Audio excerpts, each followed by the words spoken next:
เอาขอบใจหลายๆเด้อโอ้ยบ่เป็นทางบ่าวทางพรทางซ้ายทางบ่าวแหละขอบใจหลายๆเด้อขอพระเจ้าอวยพรขอให้ได้เงินและลังมา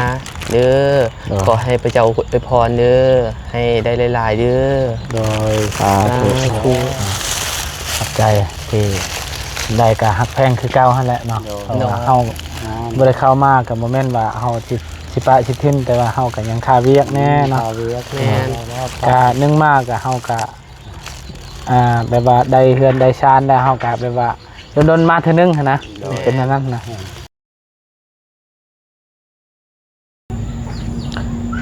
พี่น้องเปิดภาพอีกมื้อนี้เนาะก็มาพอกับเฮายามแรงค่อยค่ำยามแรงเนาะพี่น้อง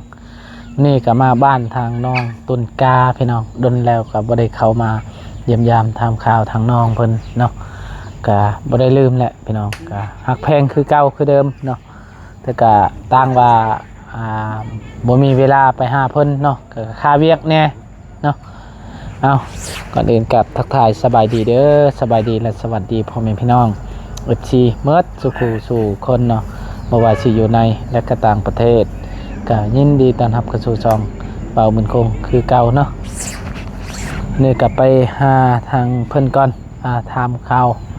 เรื่องราวที่เป็นอย่างไรเนาะดนแล้วก็บ่ได้เข้ามาเป็นอย่างไรอยู่ดีมีแห้งบ่เนาะทางพอตูเมตูเนาะเพิ่นก็อาชีว่าโอ้บ่มันคงลืมเลยบ่เฮา ดนแล้วบ่ได้เข้ามาหาเพิ่นเนาะก็ฮักแพงคือเก่าเนาะไปนี่ก็มาทางลูกชายเพิ่นขาจับกล้องให้สบายดีล่ะโดย เป็นได้อยู่ดีมีแห้งบ่โดยอยู่ดีมีแห้งบ่ได้เห็นมาดนโดย โอ้รออีกเดี๋ยวนี้เนาะหน้าขาวเลยเพิ่นเลย ใส่ครีมยังคือหน้าขาวใส่น้ำใส่น้ำเพราะบ่เห็นแล้วสิวแบบนี้เนาะโดยใส่เมตูไปใส่ไปแกงไข่ครับไปแกงไข่ไปเฮ็ดหยังแกงไข่ไปขอมะเพชรขอมะเพชรกินโดยได้เราอยู่ดีมีแห้งบ่โดยอยู่ดีมีแห้งเป็นอะไรพอตู้อยู่ดีมีแห้งบ่ไข่ในละบ่กระโตฮะกินยาใครๆนะโดยกินยาเวียดทันโดยสบายดีเด้อพอตู้เด้อโดยกินไหมเนี่ยป้าเท่าลูกเป็ดตายมาเลยพอตู้อยู่เฮือนเฮาติดพยาธิติดพยาธิมันเป็นเน่าหมดไข่โอ้เป็นนานนี่ไก่ไข่ไก่เน่ามาเลยโอ้ยันมันทึกพ่นบ่โมเมนต์บ่อ๋อเป็นเช้าหน่วยโดยวันนี้ละของมันไข่แต่เบ็ดนี่มันบ่ฮู้เพิ่นโดยกันที่ช่องที่ชามมันฮู้น่ะโดยนี่มันบ่ได้เฮ็ดแชมตกมันบ่ได้เฮ็ดแชมนะ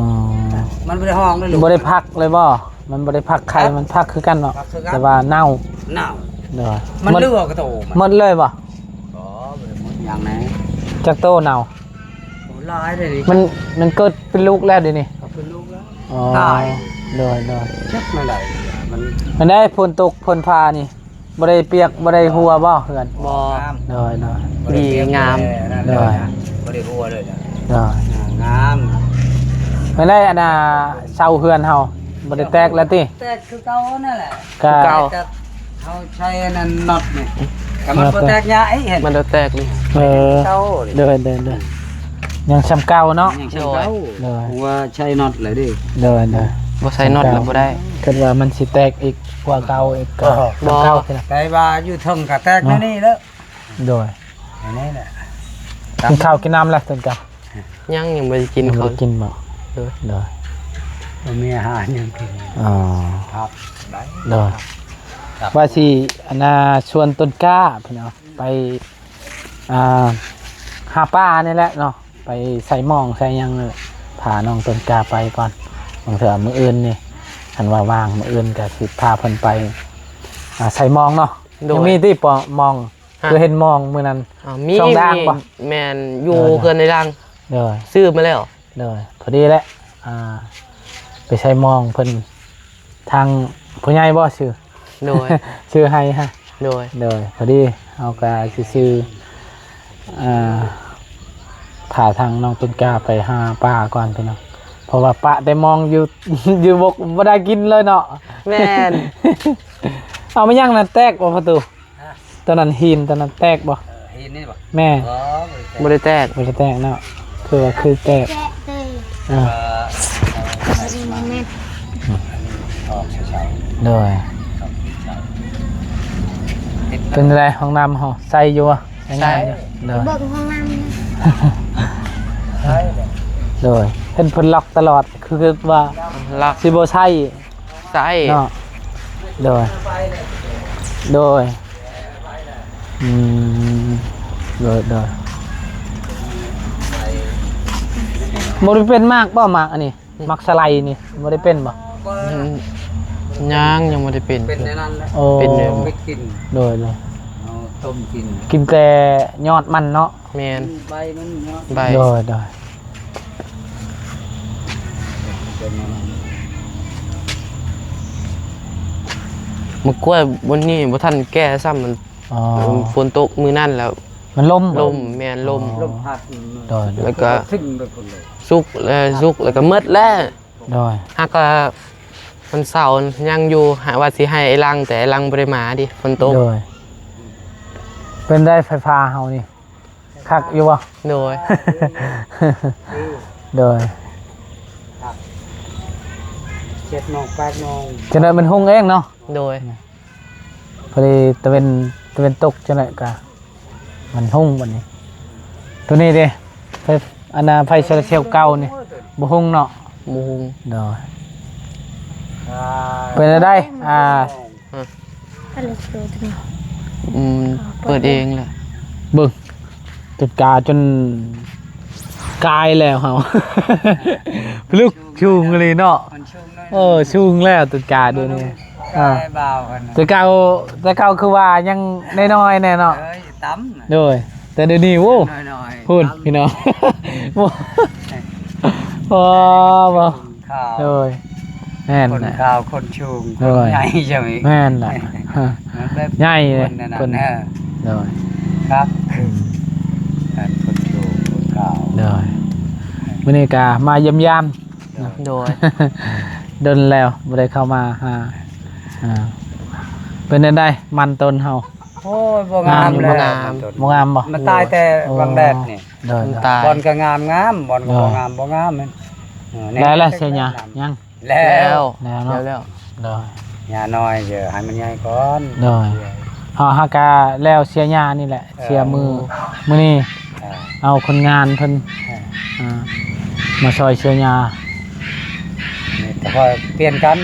โดย เขาช่องคนกับแม่ตูกับเป็นต้นกาไปเลยพอตูอยู่เฮือน โดย บ่มีไผเบิ่งไก่ได้เบิ่งเฮือนนี่ โดย คันน่ะพอตูไปแล้วมันผู้หนึงอยู่เฮือน โดย ต้นกาอยู่ โดย บางเทื่ออันแม่ตูเพิ่นอยู่ แม่น คนคอยต้นกาอีก แม่น เปลี่ยนกัน เพราะว่า นั่น ต้น แหละ กล้าเพิ่นกา อ่า โอ้ ฮะ ใหญ่แล้ววันนี้ก็ เออ มีแต่ซอยประตูแม่ตู้แล้วเนาะ โดย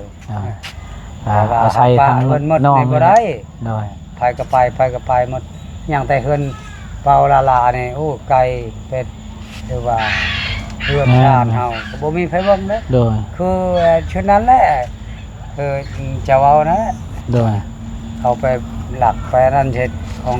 ขมุเฮ็ดงานเนาะ โดยนั่นได้ประตูอันน่ะต้นกาให้ไปหากินบ่ไปนำเฮา ไปเฮ็ด มื้ออื่นพ้นมื้อนี้ค่ำแล้วมีแต่ว่ามื้ออื่นเนาะ โดย ทำก็บ่ได้คือกันครับ บ่ได้ แต่ เอา ว่า บ่ทัน แต่มันเป็นแบบชำนี้พอดี โดย แต่เป็นแน่ ให้จะไปมื้อวานนี้ชวนไอ้ลังไปพัด ทางกี่ นำขึ้นเอาไปชอนวานนี้โอ้นำจนจะเต็มฟังโดย น่า แล้วก็ คักแล้ว ไปบ่ได้ว่ะ คักแล้วนำขึ้น มีแต่ว่ามื้อนี้นำลงแล้วก็เบิ่งมื้ออื่นนี่แหละก็สิชวนให้ชวนทางน้องตุ๊กกาไปหาอยู่หากิน นำขึ้น ก่อน คักแล้วนำขึ้น กินยังคู่มื้อนี่ ผู้มื้อนี้กินผักกินหน้ำไม้ โดยมีอยู่บ่หน่อไม้แท้นี่มีเนาะ มีแล้วก็ หน่อไม้ไล่มะ โดย นิดๆหน่อยๆแล้วมีทายให้พอลุงเพิ่นเบิ่ง โดย ไปกินหน้ำไม้แล้ว เนาะ เมื่อยครัวก็ แก อัน ง นี่แหละ ไม่ พี่ แก น้อง งก็ต้ม ทางลักอยู่ ต้นกาไปเอาบางเถือกพอตู้ก็เอา แถวบ้านนอกเฮานี่ก็ลักๆก็กินกะหน่อไม้เนาะ คันว่าบ่ได้ใช้บ่ได้กินหน่อไม้ก็บ่มีหยังกินเนาะ บ่มีหยัง โดยแต่ว่ากินคือกันสินอาหารเนาะแต่ว่าดนๆเทื่อนึงเนาะอ่า ย่า โดย ยอดมะพร้าวนั่นแหละ โดยแม่ตู้เราจะได้ละมาบ่หรือว่าอันน่ะ จักแล้ว หรือว่ามื้ออื่นเราเมื่อนอนไปนอน บ่คำๆนั่นน่ะมา โดย ครับผมไปยามา แจ้งอยู่บ่ไว้กล่อง มะพริก แจ้งอยู่บ่ไว้ พี่น้อง เออ เพิ่นนั่นดื่มเขา อ๋อโดย อยู่เป็นไทยมามอยก็ โดย บ่มีมะพริกกินเลย โดย คอเขา เป็นนัวได้ซะเป็นนัวเกลือได้ซะ ยังน้อยหนึ่งคือ โดย ยังน้อยหนึ่ง พอดี ช่องบ่วง ช่องบ่วง โดย พอดีแล้วเฮาชื่อให้ชื่อแล้วอยู่เบาะรถเฮา โดย ว่าสิไปพักทางประตูกับอาณาจัดการนี่แหละพักเกือบปีโนก่อนว่ะ โดย โดนแล้วบ่ได้เข้าหาเพิ่นก็คือสิเพิ่นขาดเกือบปีโนนี่แหละว่าเนาะ ขอบใจแล้ว โดยถึงเฮา ขอบใจ เอาไฮไลท์เฮากับบ่มีคือกันมีแต่เกือบปีโนนี่อ่ะให้ได้โดยเนาะอ่า ขอบใจ เอาเกลือก่อนที่บ่รถอืม ไอ้จะเอามาประเทศนี้คือผม ออดออนนะทายออดออนนะทายออดออนนะทายแต่มันแหละนอนต่อเออ ทุกกะเกลือทงหนึงปีโนทงหนึงด้วยเด้อเด้อโอ้คันว่าฝนตกนี่ก็เปียกแล้วนี่เนาะทุกกะ มีแต่ฝนตกนี่ก็เจ้าก็ขุดระบายเด้อนี่เด้อเป็นการ แม่น เข้ามา อันนี้ก็ระบายเลยอันนี้แต่ ขุดเอา พุ่งมัน โดย พุ่งมัน ขุดเอาตามนี้นะตามห้องนี่ขุดโดยขุดออมเฮือนเลยขุดออมเฮือนพอดีฝนตกมันก็บ่มันบ่เปียกนะแบบว่าไผเฮ็ดตัวนี้ ต้อง เตียงละ เตียง แม่นเตียงครับ ประตู โอ้เจ้าเฮ็ดเนาะ ผู้มีแฟน โดย เอาต่อตาบนั่น ดีแล้วนะพอได้แก้ไขเนาะพอได้อยู่ โตมาก็สบาย โดยแม่นแหละ กินข้าวกินน้ำ คือลายเฮาก็บ่ได้เข้าไปได้อยู่เทิงเฮือนชลายเนาะก็อยู่ตารางนี่แหละเนาะแม่ ผ น มว่าแดดฮ้อนได้อยู่บ่ได้ โดยแม่น ตอนเดือนก่อนนี่ โดย อันนี้จะอยู่ในตารางก็ได้อยู่ในเพิ่นก็ได้เย็นเลย แต่ตอนนั้นโอ้ประตูเจ็บอ่อนๆแอดตลอดเนาะ โเจ็บ แต่ว่าเดี๋ยวนี้ไข้แล้วเนาะ ใคร โดยเอาโอ้แม่ตูเพิ่นคำเนาะมาเนาะ โดย อ่า ครับ เอาได้กะแล้วเนาะ เพิ่นมาไปให้เห็น โดยแม่นน่ะ ลูกจะเด็กน้อยบ่ได้ อ่า เด็กน้อยบ่ฮู้มีเขาปิดอยู่ให้เอาลงมาแต่เพิ่นเลยไปปูเพิ่นเลยก็เลยเขา เรียนในจักนักละมันอันจนนะ โอ้ ตัดมาแล้ว ไพ่ตัดนี่ประตูบ่ ตู้ ตัดคือตัดบ่ประตู เอาตัดมั ตัด น ให้มันแจ้ง งามเลย เอ จริงแจ้งแล้วมันให้มันงามนำ มันอัดเอา งามแต่ว่ามันจะเจ้าลิลายโพดงามมันใหญ่มันสิชุ่งในประตู อันนั้นอยู่ โดย มันนั่นน่ะปลูกอยู่นี่แหละ อ๋อ ช่วงเด็ก และอันนั้นก็สิคุดและเมือดแล้วนี่ มันต้นนั่น อื น่ะ มตัวนะฮะ สิโดยสิคุดและสิว่าสิไปปลูกอยู่มันต้น โดย โอ้มันต้นลูกขนาดกิน อืมมัน ผู้ใด จะ ก็คือกันหมด เพราะว่ามันตายตั้งแต่ตอนแดดน่ะเนาะ แม่นแหละ คันว่า ผู้ก็ชักเข้าในบ้านบ่มีกอมันเด้ โดย บ่มีกกมัน อ่า ประตูนี่ก็บ่ได้ชักเข้าเอาไปปลูกอันมันต้นนั้นแหละ เฮาก็ซักเข้าอยู่ เข้ามา อยู่ชวนมันตนเฮา เออ กับไม้วิก เออ งามแล้ววันนี้ อันนี้ปลูกมันตายหมด โดย โอ้แล้วลุกบัดนี้โอ้เสียดายเสียดายดินนั้นเสียดายพอดนั่นเห็น โดย พอดลาบอลก็ดีอยู่งามบอลก็งาม โดย หาต้นกาไปถ่ายก็เห็นแหละเอาไปถ่ายดี โดยจังมือเสียหยา โอ้ โอ้โดนเนาะ ชิบปลายมือพุ่น สิบปลาย โดย เอาจักหมดเดือนนี้บ่อันนั้นเข้าโรงเรียนนี่แม่นบ่ โดย เดือน8เนาะ เดือน8วันที่24เขาว่าไปจุดซื้ออาจารย์บอก อันนี้ก็เดือน7 เดือน7วันที่13แล้วก็เดือน8วันที่24เนาะ โดย พอดีเดือนเก่าก็เข้าเรียนเนาะ โดย โดย ประมาณเดือนปลายแล้ว ได้เรียนมช่องอีกวันนี้เนาะ โดย เอามีแต่ตั้งใจเรียนซื้อนี่แหละเนาะ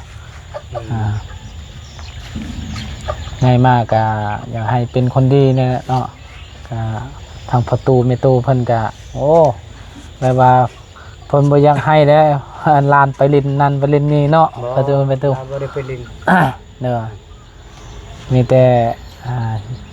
คันว่าไปก็ไปเวียกไปงานเนาะ ไปหากินหรือว่าไป เด้อ อันเขียหญ้า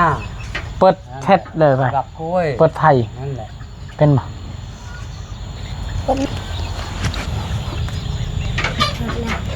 แจ้งแล้วไว้พูนไก่ก็สิเข้าคอกแล้วบัดนี้ โดย ประมาณคำเลย โดย ยังไม่ได้เข้าเลือด โอ้คันแม่ตู้ได้ยินรถเสียงเพิ่นครับเพิ่นมาโอ้วากๆแล้วแหละ แม่ตู้ทึกกับน้องไส้พี่น้อง โดยทึกและ เพิ่ เพิ่ น น ข้อมาเป็นของว่าเขาช่างแล้ว โดย ช่างว่าตอนแรงมื้ออื่นเด้อ โดย เอาขึ้นภูเอาปิดอยู่ให้เพิ่น โดยโดย เอาเด้อแม่ตู้เอ้ย โดย เดี๋ยวเพิ่นไปแต่เพิ่นก็บ่ได้ไปเลยครับ โอ้โดย พอดีหมดไปโน่หมดเป็นนกเป็ด โดยเอาจังใดกาสู้ๆเด้อ โดย โดยมีแต่นาบ่าวก็สิกลับก่อน โดย คำมืดตาแล้วเพิ่นก็สิอะไรเฮ็ดอยู่เฮ็ดกินข้าวกินน้ำเนาะ แม่น โดยเอาเข้าไม้เนี่ย โดย ขอบคุณคุณ โดย มาชูเต้นหลาย โดยเอา ใจลาย เอาพี่น้องเนาะกาสำหรับคลิปนี้บามคงก็จะขอจบคลิปปิดคลิปไว้เพียงสำนี้ก่อนพอเป็นพี่น้อง FG เมิดสุขคนที่ติดตามและรับชมสำหรับคลิปนี้ไปแล้วเด้อสบายดี ๆ